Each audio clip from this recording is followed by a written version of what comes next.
I now have the biggest honor of anyone in the room in terms of being able to introduce our guest speaker. And we share many similar interests, one of which is a great love for the city I grew up in, the city he now resides in, San Francisco, California. At just 26 years old, clearly one of the youngest and most successful entrepreneurs and technical entrepreneurs in the United States and in the world for that matter. At age 16, he left high school to form Click Agents, an internet advertising company which, as many of you in the room know, was enormously successful. And after a mere 2 years, she was able to sell it for $40 million. In 2004, he launched a second company, Blue Lithium. He sold that in a mere 3 years for $300 million.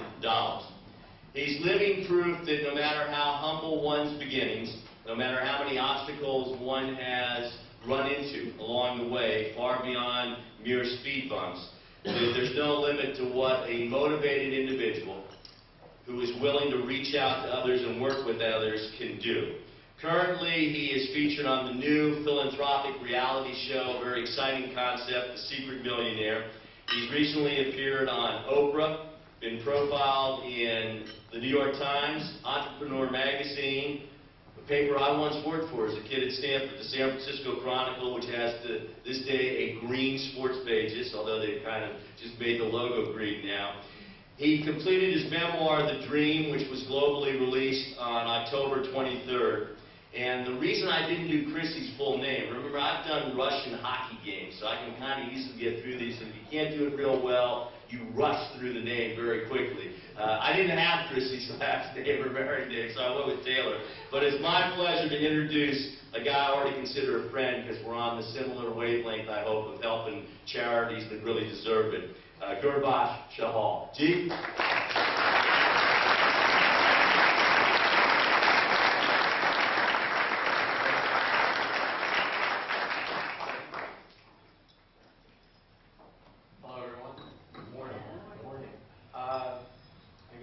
Thank you, Don, for that great introduction. I think when I first spoke to Don just 30 minutes ago, he actually told me that the first person he introduced, or the last person he introduced, just spoke for 30 seconds. So I'm going to try to beat that. So wish me luck on that. I think I'm already on it. But I guess before I begin, I want to preface at least one thing. I know I'm only 26, and to some people that might seem like, all right, what does he know, and and so forth. There's a lot of stereotype that I grew up with. And I don't want to preface that this is the master formula. This is just basically the route and path that I decided to choose.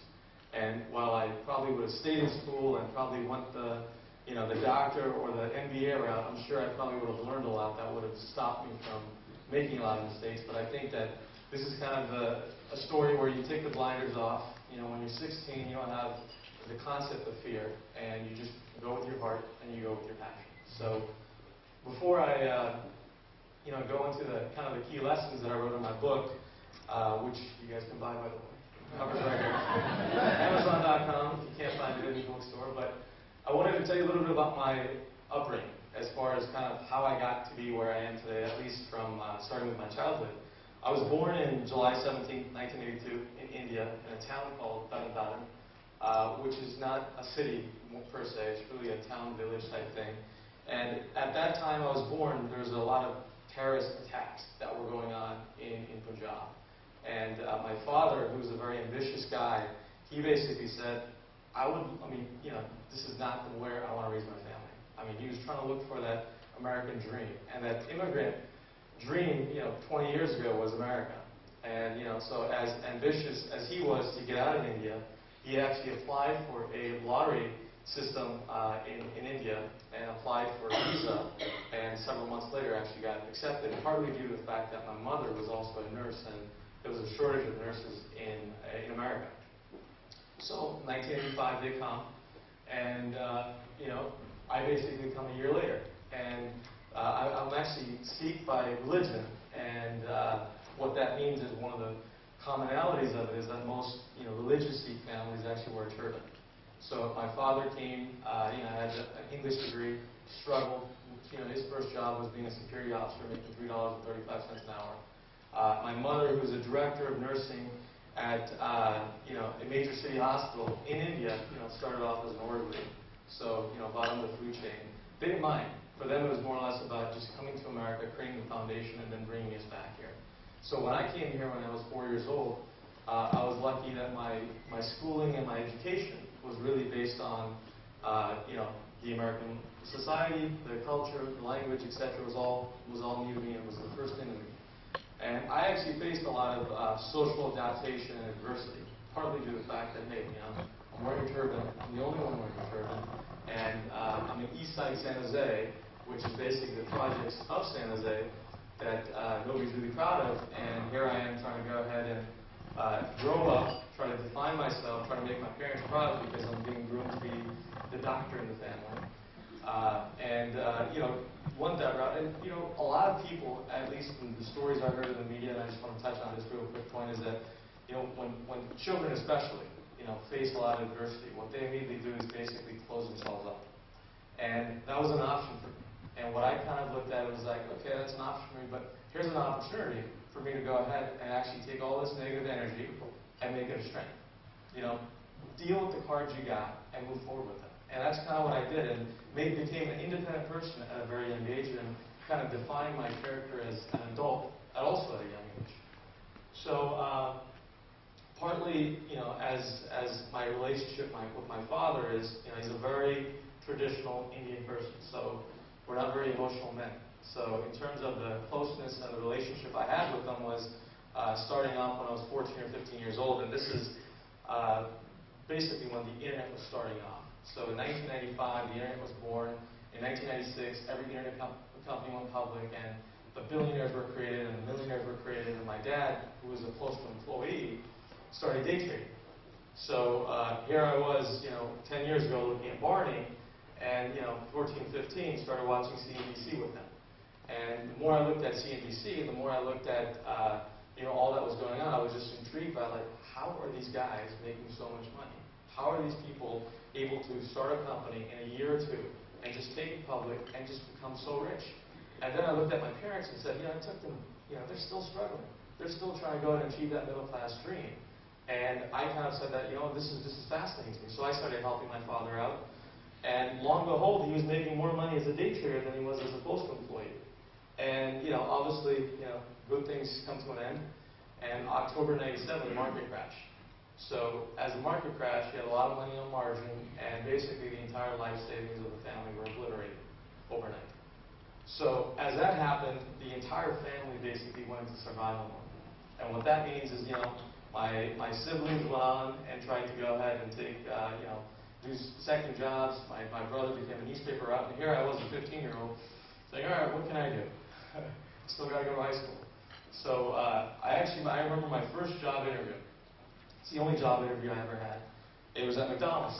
And I was trying to go ahead and get that job, and I was very persistent. You can read the dialogue in my book. I won't plug it again.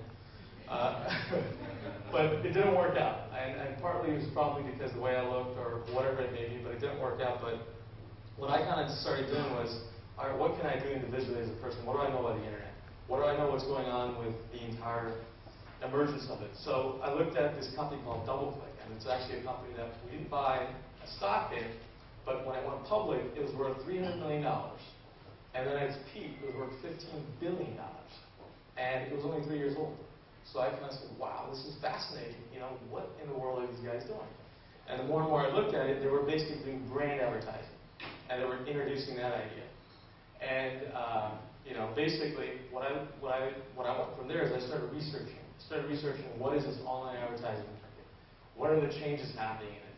Obviously, I had some experience from CNBC, so I learned and got obsessed a little bit about kind of what they were doing. And again, my family was the last, at least at that point, that wanted to take a risk. So I kind of took things in my own hand. What I did was I actually signed up for a program called Excel Middle College, and what that allowed me to do was drop out of high school, well, the first time around, legally, and then basically take college classes, and every college class I took automatically allowed me to get high school credit. So I was working toward a high school and a college degree at age 16 at the same time. But the secret for it was I didn't have to wake up at 8 a.m. to go to school. I could just take any class, anytime, and college classes are at night. So I basically put all my classes at night saying, all right, I don't have to wake up anymore. So I had all this free time waking up, and you know, I basically figured out, all right, so this market, this online advertising market, there's three components to it. There's technology. So you got to learn how to track all the stuff when people click on it, view the ad, et cetera, et cetera. Then there's advertisers. And these are the guys that actually want to put their ads on the internet. And then there's publishers. These are sites like MySpace, now, New York Times, CNN, that actually make money. So there's three different components to it. I needed math, so obviously I didn't know how to program. And, but I knew how to go ahead and be on the internet. So I actually met someone through the internet, flew him down here, or he came on his own, and we struck a deal. And again, puberty was on my side because I didn't look like a 16-year-old. So I actually struck